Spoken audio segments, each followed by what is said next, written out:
ہم صحابہ کو کیا کہتے ہیں؟ رضی اللہ تعالیٰ عنہ۔ اس کا معنی پتہ ہے کیا ہے؟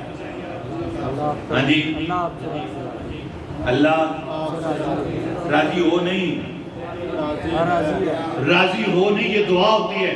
اللہ تجھے عطا کرے، اللہ تجھے معاف کرے، اللہ تجھے اور دے، یہ دعا ہوتی ہے۔ رضی اللہ عنہ کا مطلب ہوتا ہے اللہ ان سے راضی ہو گیا ہے۔ یہ کیا ہے؟ یہ دعا نہیں آپ دیتے حضرت، یہ آپ کا جب والد فوت ہو جائے، بھائی فوت ہو جائے، دادا فوت ہو جائے، آپ اس کو کہتے ہیں یا اللہ اس پر رحم کر، یا اللہ اس پر مہربانی کر، یا اللہ اس کو بخشش، اس کو عطا کر، اس کو مغفرت دے دے۔ یہ ہم اپنے مظلوم کے لیے کہتے ہیں۔ ہم صحابہ کے لیے کیا کہتے ہیں؟ اللہ ان سے راضی ہو نہیں کہتے، ہم کہتے ہیں اللہ ان سے راضی ہو گیا ہے۔ کیا کہتے ہیں؟ اللہ ان سے راضی ہو گیا ہے۔ اس کا مطلب یہ ہے اللہ ان سے راضی ہو گیا ہے۔ اب دو باتیں یہاں پر، ایک یہ ہے کہ ہم زبان سے کہیں، زبان سے کہنا، ایک ہے ان کو رضی اللہ عنہ ماننا۔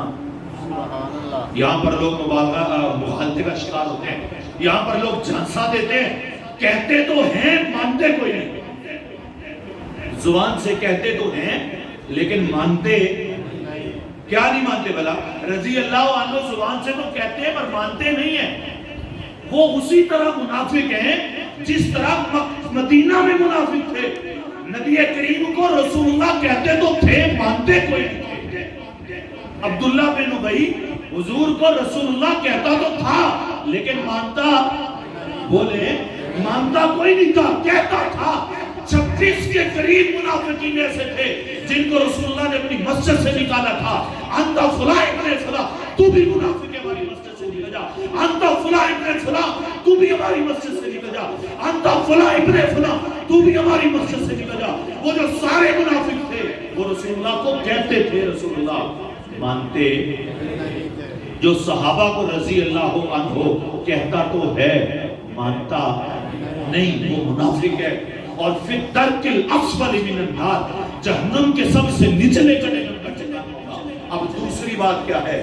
مانتا بھی ہو، چلے جی بالفرض اس فتوے سے بچنے کے لیے کہ منافق فی الدرک الاسفل من النار ہوں گے، اس فتوے سے بچنے کے لیے وہ یہ کہے کہ بھئی میں تو مانتا بھی ہوں اور میں ان کو کہتا بھی ہوں، اور پھر اس کے باوجود کہ وہ صحابہ کو مانے کہ اللہ ان سے راضی ہے، وہ صحابہ کو کہے بھی رضی اللہ عنہ، پھر صحابہ پر تنقید بھی کرے،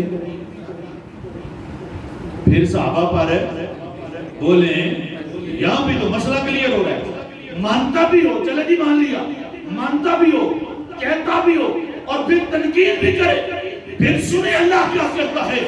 وہ بخاری جو ٹیبل کے اوپر پڑی ہوتی ہے، اس بخاری کی حدیث ہے، اور اللہ رب العزت نے ارشاد فرمایا، رسول اللہ فرماتے ہیں، اللہ ارشاد فرماتا ہے، من عاد لی ولیا فقد عاذنتہ بالحرب، جس نے میرے محبوب بندے سے دشمنی کی میں اس کے خلاف اعلان جنگ کرتا ہوں۔ اپنے عقیدے کی بھی حفاظت کریں۔ رضی اللہ عنہ صرف منہ سے کہنے سے بات نہیں بنے گی، ماننا پڑے گا۔ جب مان لیا تو پھر ان کو ماننا پڑے گا۔ جناب ابو سفیان رضی اللہ عنہ، جناب امیر معاویہ، بولے دلے پہ گئے، جناب ابو سفیان رضی اللہ، جن کے گھر کو حضور نے امن کا گھر کہا، پھر آج کے ٹھیکیدار کہیں گے یہ ہے وہ ہے، پتہ نہیں کیا کیا باتیں کہیں۔ بہرحال اپنے عقیدے کی بھی اصلاح کریں۔